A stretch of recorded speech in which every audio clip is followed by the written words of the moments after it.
على عباده الذين اصطفى أما بعد فأعوذ بالله من الشيطان الرجيم بسم الله الرحمن الرحيم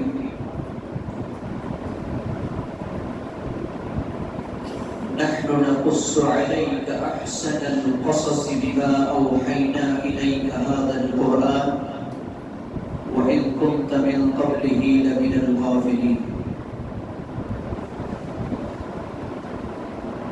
اللہ سبحانہ و تعالیٰ کی توفیق سے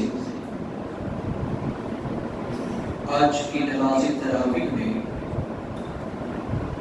13واں پارہ پڑھا گیا، جس میں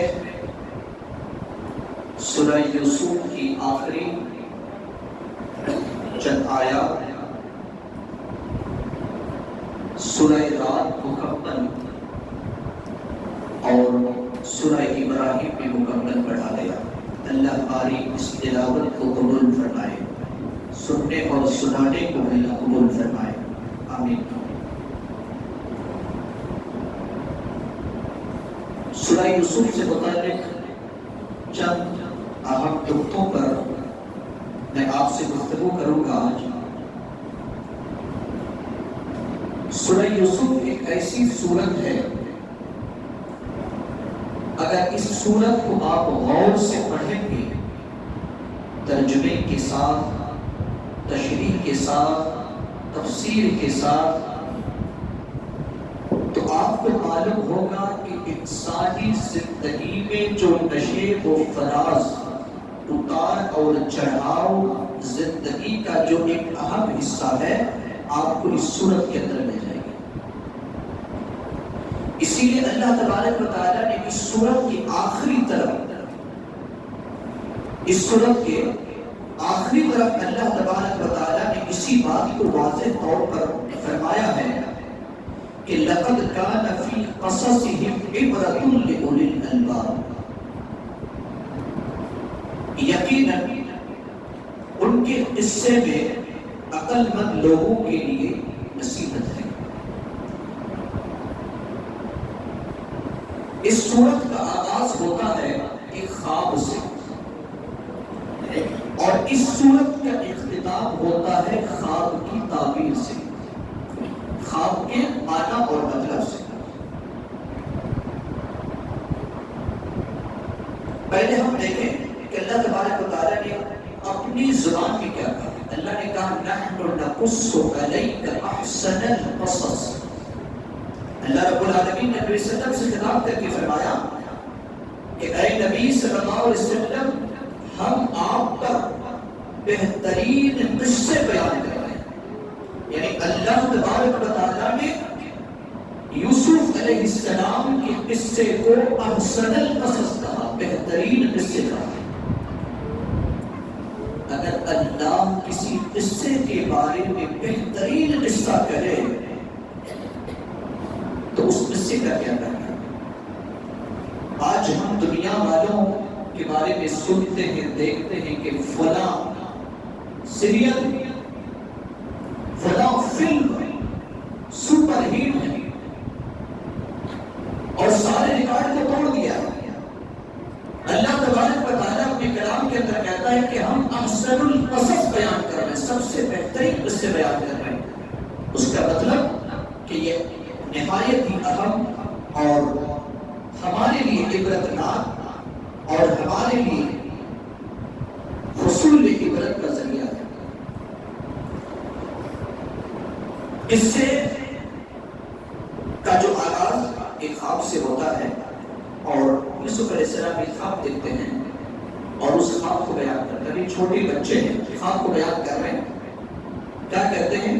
یا ابت انی رأیت احد عشر کوکبا والشمس والقمر رأیتهم لی ساجدین۔ اے میرے ابو جان، میں نے خواب میں 11 ستاروں کو دیکھا، ایک سورج اور ایک چاند کو دیکھا، وہ میرے لیے سجدہ کر رہے۔ باپ کون تھے یوسف علیہ السلام کے؟ باپ کا نام کیا ہے؟ یعقوب علیہ السلام۔ یعقوب علیہ السلام ایک نبی ہے، اور نبی کو خواب کی تعبیر کا علم ہوتا ہے.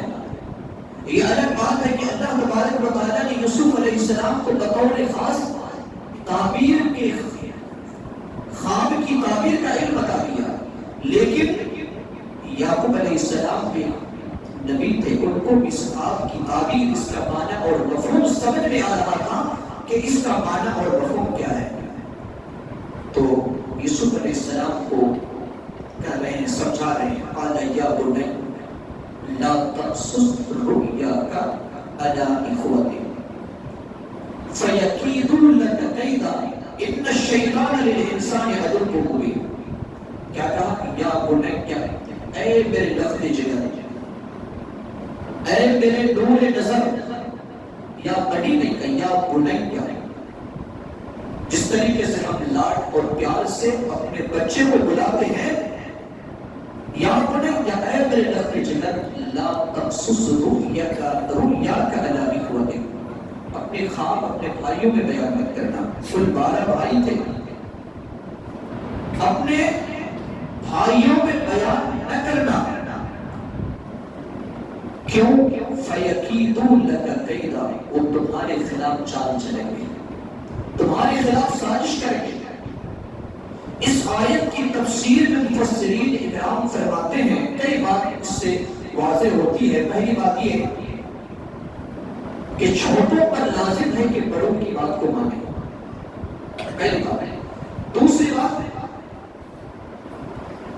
کہ جب کوئی بڑا آدمی چھوٹے سے کچھ بات کر رہے ہیں تو اس کی ذمہ داری ہے کہ وہ بیان کر دے، اس کا انجام بھی بیان کر دے.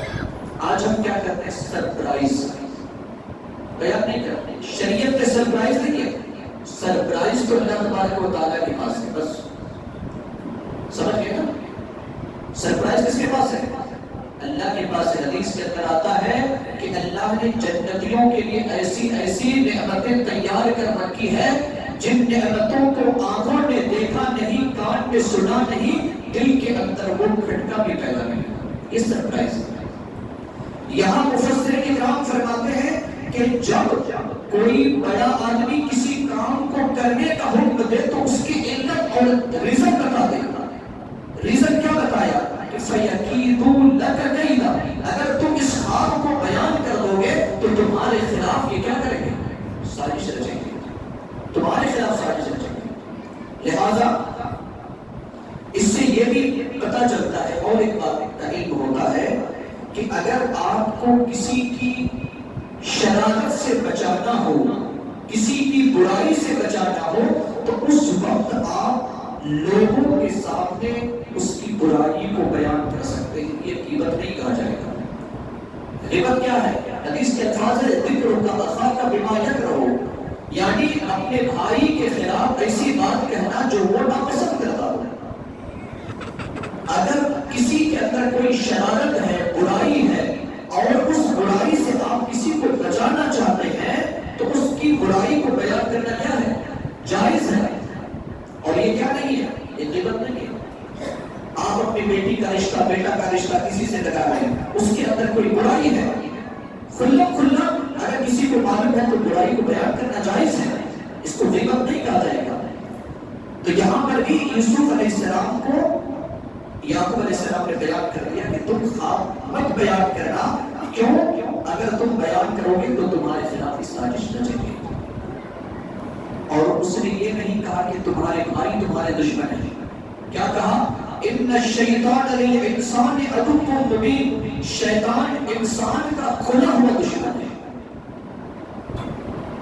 تو ایک باپ کی ذمہ داری ہے کہ جب ایک بیٹا سے باقی بیٹوں کے خلاف کچھ کہنا ہو تو باقی بیٹوں کو دشمن نہ بنائے، اس کے ذہن کے اندر یہ بات نہ ڈالے کہ یہ تمہارے دشمن ہے.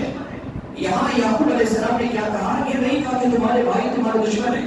کیا کہا؟ ان الشیطان للانسان عدو مبین، اس لیے کہ جو بھی دشمنی، نفرت اور کارستانی جو بھی ہوتی ہے یہ شیطان کی طرف سے ہوتا ہے. آگے اللہ تبارک و تعالیٰ نے یوسف علیہ السلام کے قصے کو بیان کرتے ہوئے نکتہ یہ بھی بتایا کہ یوسف علیہ السلام سے انتہا محبت کرتے تھے. کس سے؟ یوسف علیہ السلام سے یعقوب علیہ السلام. تو ان لوگوں نے ایک بات کیا کہی، کیا کہا ان لوگوں نے کہ اذ قالوا لیوسف واخوه احب الى ابینا منا ونحن عصبة ان ابانا لفی ضلال مبین. ان لوگوں نے کہا کہ یوسف اور ان کا بھائی جو بنیامین نام بتایا جاتا ہے، یہ دونوں ایک ماں سے تھے. یعقوب علیہ السلام کی کئی بیویاں تھیں، تو ان میں سے ایک یوسف اور بنیامین ایک ماں سے، باپ تو ایک ہے اور باقی 10 بھائی دوسرے ماں سے، اور باپ بھی ان کے یعقوب علیہ السلام. کہا کہ یوسف اور ان کا جو بھائی بنیامین ہے، احب الی ابینا منا، ہم یہ سب سے زیادہ ان سے محبت کرتے ہیں. ونحن عصبة، اور ہم کیا ہیں؟ طاقتور ہیں، ہم زیادہ مضبوط ہیں، محبت ہم سے کرنی چاہیے.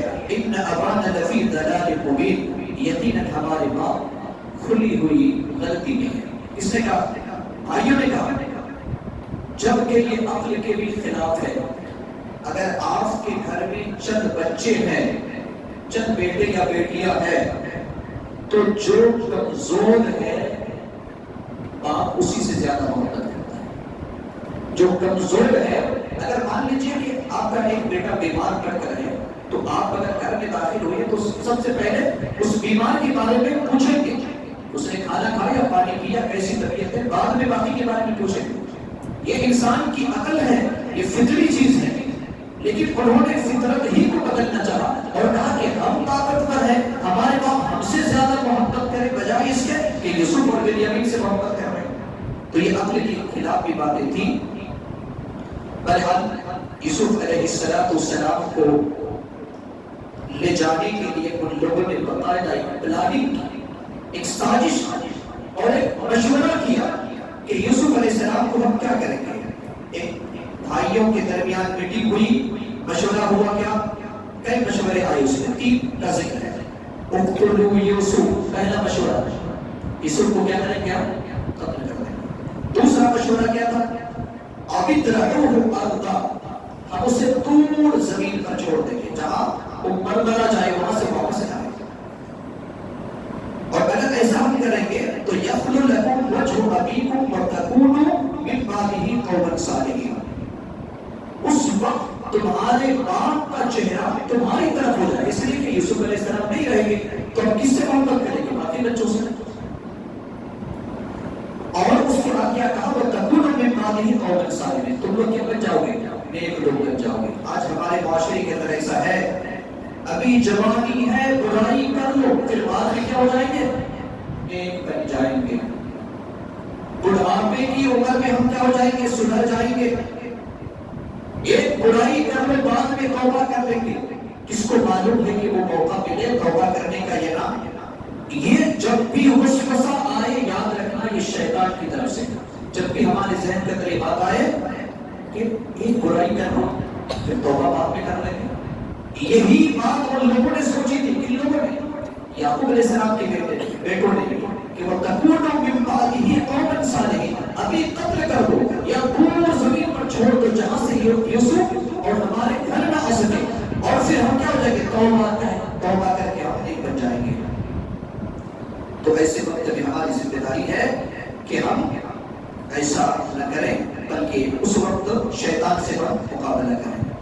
اور یاد رہے کہ محبت جو ہوتی ہے یہ دراصل یہ ایک اضطراری شکل ہوتی ہے، مجبوری ہوتی ہے. کسی سے زیادہ محبت ہونا، کسی سے کم محبت ہونا، یہ دل کی بات ہے اور اس پر کسی کا اختیار نہیں ہے. اللہ اجتنابی میں حالت مجبوری کا حساب نہیں لے گا، لیکن حالت اختیاری کا جو انسان اختیار رکھتا ہے اس کا ضرور حساب لے گا. بہرحال ان میں سے ایک جو بڑا بھائی تھا اس نے کہا کہ لا تقتلوا یوسف، یوسف کو قتل نہ کرو، بھائی ہے، اگرچہ دوسری ماں سے ہے لیکن ہے تو بھائی. کہا کہ اس کو قتل نہ کرنا. کیا کرنا؟ وہ القوہ فی غیابۃ الجب، اندھے کوئلے میں اس کو ڈال دینا. یلتقطہ بعض السیارہ، بعض مسافر اس کو اٹھا کر لے جائیں گے. ان کو تم فاعلین، اگر تم کرنے ہی والے ہو، اگر تم ایسا کام کرنے ہی والے ہو تو تم کیا کرو، یوسف علیہ السلام کو کسی کنویں میں ڈال دو۔ اس طریقے سے بھائیوں میں مشورہ، تو یہ 3 مشورہ ہوا تھا، پہلے قتل کر دینا، دوسرا دور زمین پر چھوڑ دینا، تیسرا کہ ہم جہاں کھیلنے کے لیے جاتے ہیں ادھر سے ایک کنواں ہے جس کو اولی کہتے ہیں، تو کنواں کے اندر ڈال دیں گے، کوئی مسافر لے کر چلا جائے گا۔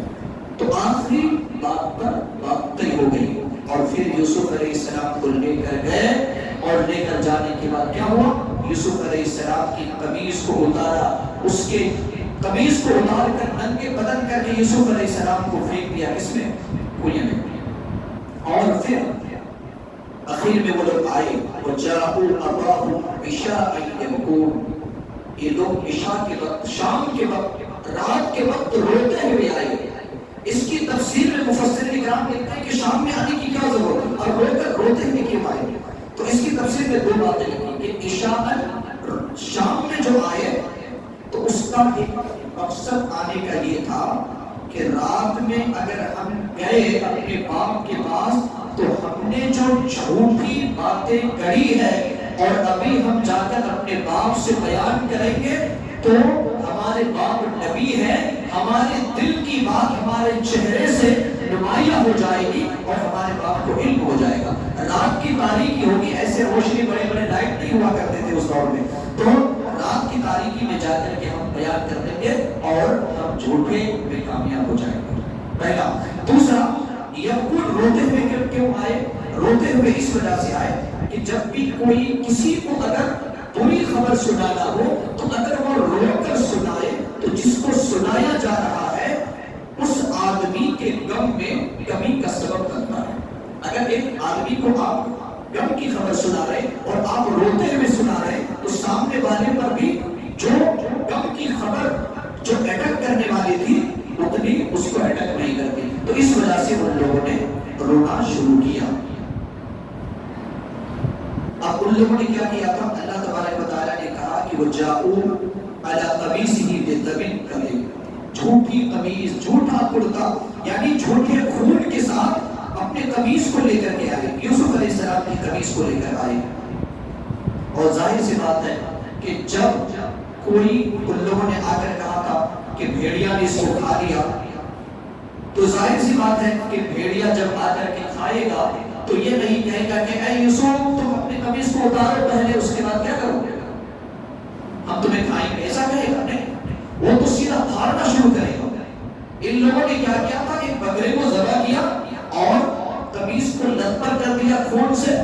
یوسف علیہ السلام دیکھیے آ کر کے کہ یوسف علیہ السلام کے یہ خون ہے، یوسف علیہ السلام کے اس قمیص کو دیکھ کر یعقوب نے کہا کہ ارے اس میں تو کوئی دھبا ہی نہیں ہے، اس میں تو کوئی نشان ہی نہیں ہے، اسی لیے اللہ نے دمن کذب کہا، یعنی جھوٹا خون کہا کہ یہ یوسف علیہ السلام کا خون نہیں ہے۔ لیکن اس سے یہ اس بات کا بھی علم ہوتا ہے کہ قاتل کتنے بھی شاطرہ انداز میں کسی کو قتل کیوں نہ کرے لیکن کوئی نہ کوئی کلو چھوڑ کر جاتا ہے جس کی وجہ سے اس کی تحقیق کرنے والے CID اور دوسری ایجنسیاں اسے بخوبی پکڑ لیتی ہیں۔ اس کی وجہ یہ ہے کہ کوئی نہ کوئی کلو ضرور چھوڑ کر کے قاتل جاتا ہے، جیسا کہ یہاں پر یوسف علیہ السلام کے بارے میں یہ بات کہی گئی۔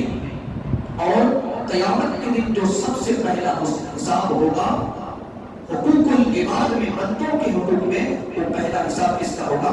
خون کے بارے میں ہوگا۔ یوسف علیہ السلام نہایت خوبصورت تھے، نہ صرف خوبصورت تھے بلکہ حسن خلق بھی تھے اور حسن خلق بھی تھے۔ کون؟ یوسف علیہ السلام، بہترین صورت بھی اور بہترین سیرت بھی، لیکن دونوں میں فرق ہے۔ بہترین صورت، اتنی خوبصورتی اللہ نے دی، امام کائنات علیہ السلام فرماتے ہیں کہ جب میں نے معراج میں گیا اور یوسف علیہ السلام سے ملاقات ہوئی تو میں نے دیکھا کہ آدھی خوبصورتی یوسف علیہ السلام کو دی گئی ہے۔ کتنے؟ آدھی، 50% خوبصورتی تمام انسانوں میں دی گئی ہے۔ کتنے خوبصورت یوسف علیہ السلام رہے ہوں گے۔ اللہ سے دعا کریں کہ اللہ تبارک و تعالی ہم تمام لوگوں کو جنت نصیب فرمائے اور یوسف علیہ السلام کی خوبصورتی کا دیدار فرمائے، اور اس سے بھی پہلے ہمارے امام جناب محمد رسول اللہ صلی اللہ علیہ وسلم کا دیدار نصیب فرمائے، آمین۔ یہاں پر جو بات آخر میں کہنا چاہوں گا یوسف علیہ السلام کے بارے میں وہ یہ کہ کبھی کبھی اچھی چیز انسان کو برائی کی طرف لے جاتی ہے اور کبھی بری چیز انسان کو اچھائی کی طرف لے آتی ہے. مثال کے طور پر یوسف علیہ السلام سے بے انتہا محبت کرتے تھے کون؟ یعقوب علیہ السلام. یہی محبت یوسف علیہ السلام کو کہاں لے کر گئے؟ کنواں میں لے کر گئے. کہاں؟ کنواں میں. تو محبت ایک اچھی چیز ہے اور دشمنی کے طور پر کنواں میں ڈال دینا یہ بری چیز ہے. پھر اس بری چیز سے اللہ نے اٹھایا اور کہاں لے کر گئے؟ عزیز مصر کے گھر لے گئے اور ایک شاہی محل میں ان کی پرورش ہوئی. تو ایک بری چیز سے یوسف علیہ السلام کہاں آئے؟ پھر اچھی چیز کی طرف آئے. پھر اچھی چیز نے آپ کی خوبصورتی نے یوسف علیہ السلام کو پھر کہاں لے کر گیا؟ جیل تک پہنچایا. جیل کیا ہے؟ بری جگہ ہے. اور پھر یوسف علیہ السلام کے حسن اخلاق نے، یوسف علیہ السلام کے خواب کی تعبیر میں اللہ تبارک و تعالیٰ نے پھر جیل سے نکال کر مصر کا وزیر خزانہ یا وقت منتری جس کو ہم کہتے ہیں اس عہدے پر فائز کروایا. تو کبھی کبھی انسانی زندگی میں اتار اور چڑھاؤ آتا ہے اور انسان کو ایسی صورت میں صبر کرنا چاہیے. اسی لیے اللہ کے رسول صلی اللہ علیہ وسلم کی حدیث صحیح مسلم کے اندر ہے مومن کی ایک امتیازی شان اور امتیازی خوبصورتی یہ ہے کہ عجبا لامر المؤمن ان امرہ کلہ لہ خیر وليس ذلك لأحد الا للمؤمن ان اصابته سراء شکر فکان خیرا له وان اصابته ضراء صبر فکان خیرا له. مومن کا ہر کام عجیب ہوتا ہے اور ہر ایک کام میں خیر ہی خیر ہے. اگر اس کے سامنے کوئی اچھائی آتی ہے تو وہ کیا کرتا ہے؟ اللہ کا شکر ادا کرتا ہے. اور کوئی برائی کا موقع آتا ہے تو اس وقت صبر کے دامن کو تھام لیتا ہے. اور یہ مومن کے علاوہ کسی اور کے پاس نہیں ہے. یوسف علیہ السلام کی ہمیں اس واقعہ سے یہ بھی نصیحت ملتی ہے کہ ہماری زندگی میں اس اتار اور چڑھاؤ آئے تو جب چڑھے ہم اچھی حالت ہماری رہے تو اللہ کا شکر ادا کریں اور جب بدحالی میں جائیں تو صبر کے دامن کو تھام کر رکھیں. اور اللہ تبارک و تعالیٰ نے یوسف علیہ السلام کی اس قصے میں بہت ساری باتیں کہی ہیں. اور جب قید خانہ میں جاتے ہیں تو وہاں پر بھی یوسف علیہ السلام دعوت دیتے ہیں، توحید کی دعوت دیتے ہیں. خاص طور سے جو دو نوجوان داخل ہوئے تھے اور جو دونوں نے خواب دیکھا تھا انہیں موقع ملتے ہی فوراً توحید کی دعوت دیتے ہیں اور کہتے ہیں یا صاحب السجن ارباب متفرقون خیر ام اللہ الواحد القہار. اے میرے دونوں قیدی ساتھی بتاؤ کہ بہت سے الگ الگ معبود بہتر ہے یا ایک زبردست اللہ، یعنی توحید کی دعوت دیتے ہیں. اور اس سے ایک نصیحت یہ بھی ملتی ہے کہ انسان اگر بری حالت میں بھی ہو تو توحید کی دعوت دے. اور اگر کبھی ایسا موقع ملے، اگر آپ مشرک جیسا کہ ہم دارالکفر میں ہیں تو اگر یہاں پر آپ کو کوئی عہدہ ملے تو آپ عہدہ کو لے سکتے ہیں. عہدہ کیا کر سکتے ہیں؟ لے سکتے ہیں. اس لیے کہ مصر کا جو بادشاہ تھا وہ موحد نہیں تھا، اس وقت وہ کافر تھا. لیکن یوسف علیہ السلام اس بادشاہ کے وزیر میں وقت منتری جس کو کہتے ہیں وزیر خزانہ میں یوسف علیہ السلام فائز ہوئی. اللہ تبارک و تعالیٰ سے دعا ہے کہ ہم تمام لوگوں کو اللہ کے احکام کے مطابق زندگی گزارنے کی توفیق عطا فرمائے. یوسف علیہ السلام کے قصے سے اللہ تبارک و تعالیٰ ہماری زندگی میں بہترین عبرت اور بہترین نصیحت